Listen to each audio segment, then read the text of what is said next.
Boom. We are live.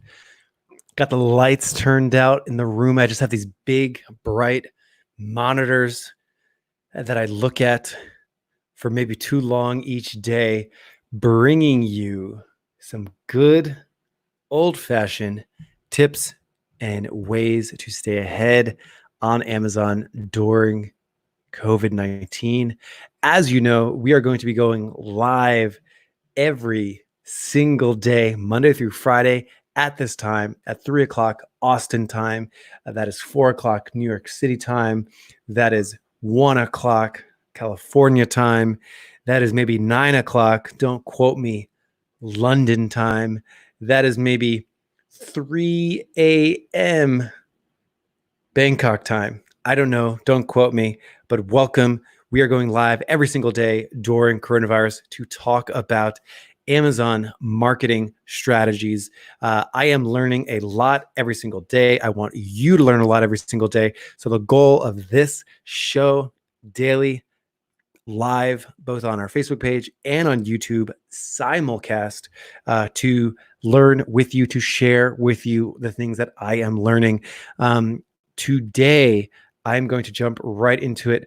What is going on? Hillary. Hey, to you too. So I wanted to do something today that I think will be really helpful. My friend and friend of the show, just like that, my friend and friend of the show, Kiri Masters, she runs a company called Bobsled Marketing. She does really great work studying large trends on Amazon. So she has this unique ability. She has, I believe, a system in place so that she is able to absorb as much Amazon general news as possible and then distill it out. She's a contributor for Forbes. You should follow her on LinkedIn. I'm a huge fan of her and her mind and how she thinks about business and Amazon marketing. So I'm going to make this nice and big. She is also Australian, which is why this is such a fitting post. So essentially, let me give you what happened today. And I know it's Forbes. It's got loads and loads of ads on it. Try to ignore it for now. But basically, she had a post talking about how her mother in Australia is buying things on Amazon for like the first time ever. And this is what she wrote a post about very recently, yesterday. It was published late yesterday. And basically, you may not know this, but Amazon in Australia is not like Amazon in the US or even in Canada. Amazon in Australia is definitely behind. In fact, they have tried to launch it in the past with sort of to gain that market share, and it hasn't really connected as much. So the thing that I wanted to do today, really quick with you, is Amazon in Australia. Does anyone here sell into Australia? Does anyone have any desire to? And basically what this post is about, and I want to read it, it's got some cool charts with you, is it's probably time to start thinking about it. You know, it's English speaking. So if you are selling in the US, you're selling in Canada probably, you're selling in the UK probably, you can also be selling in Australia. You could potentially be selling into a market that mitigates some of your risk from selling all into just one country. So I wanted to read some of this with you. So she starts by talking about Australia has lagged for e-commerce for many, many years. I've known that to be true very much. I've worked with lots of clients selling in Australia, selling in America, and generally it's like 90% in America, it's like 10% Australia. Like Australia always lagged behind.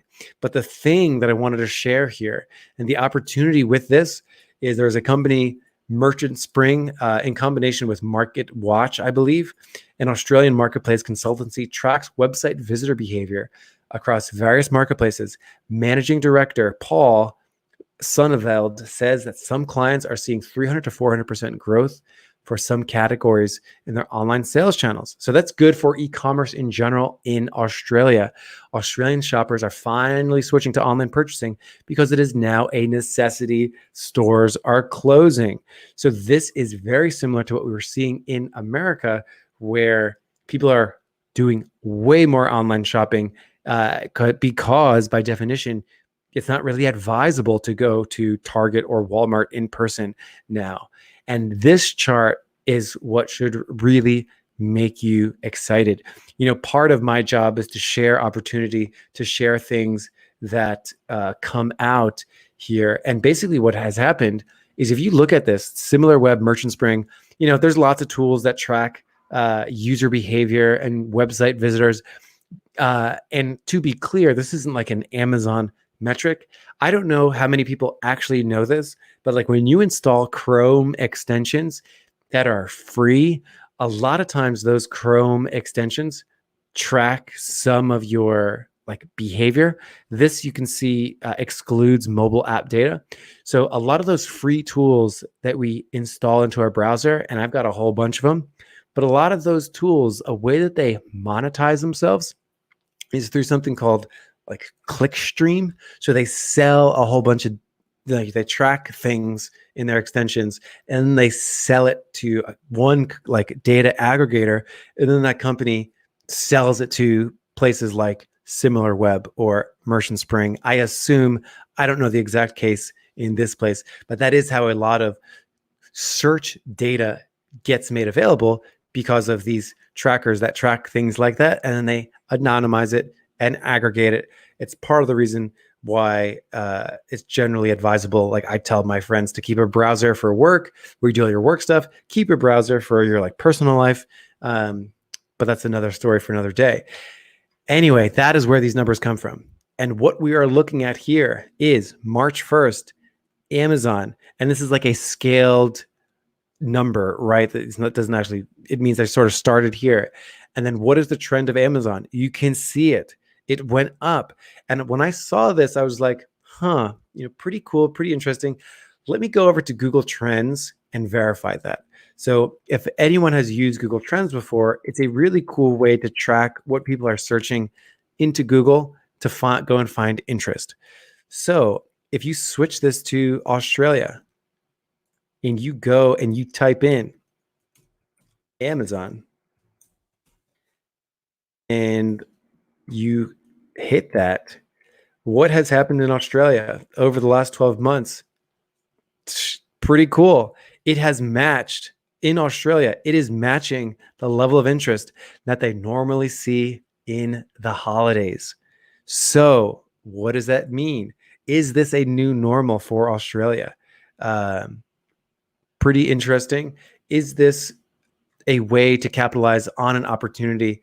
And of course, Australia, the population of Australia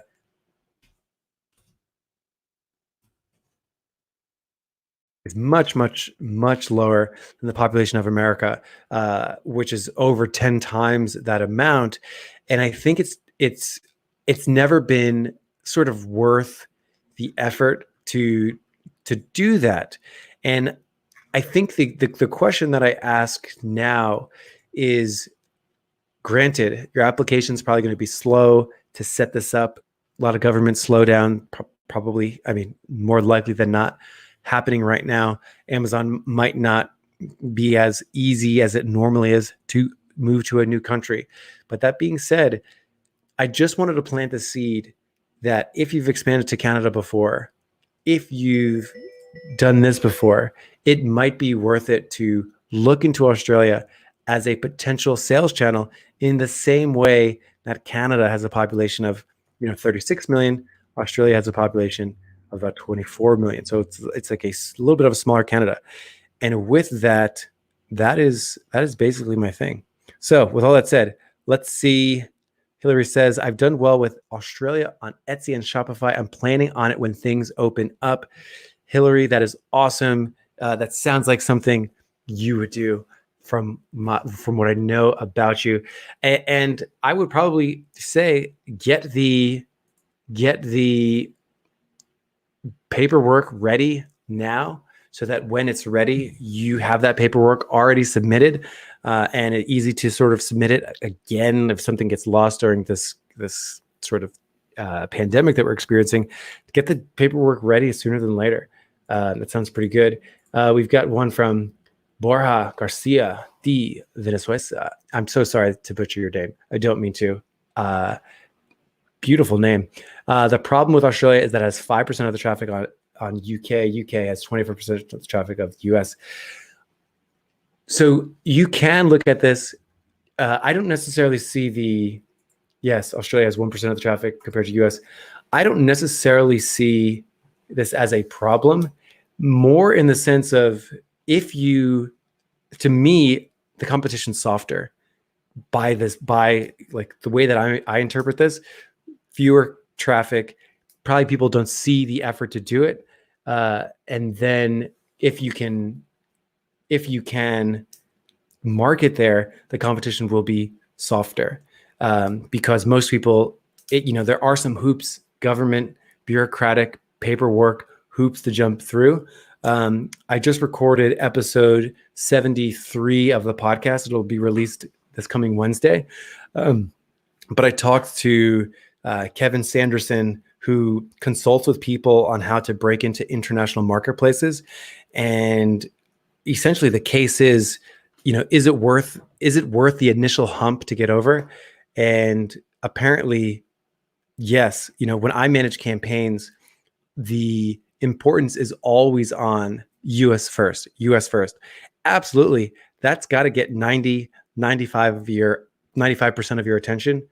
No doubt about it. It would be crazy to spend that much time in other countries as it is in the US, because they don't spend as much. So if you're spending, $10,000 in the US, you're only spending $500 elsewhere, then you should be spending that proportionate amount of time. You should be spending a lot less time managing those campaigns, ideally managing the storefront. So the fixed amount of time that it takes to do it, ideally, once you get up and running. Hillary mentioned, to me, it's all about a market niche. They're very design oriented. For instance, home decor items that are more modern will do very well there. Awesome. Thank you for that share. JMCG, amazing opportunity to get onto page one. If you look at that Google Trends, the fact that they're experiencing sort of like holiday level sales right now, could that be an indication of a new normal there as people just get habituated? Oh, wow, shopping on Amazon, kind of convenient. Ideally, like pushing towards, is this an opportunity? Like, how much work will it take to get there? And once we're there, how much work will it take to maintain it? And then what is my sales opportunity in there? Could this be another place that I sell to in the same way that so many people sell also into Canada and the UK and the US all at once? You had mentioned you'd be talking about a new change to the AdBadger algorithm. Yes, Monday, Juanjo. Monday, that shall be released. And that is Monday.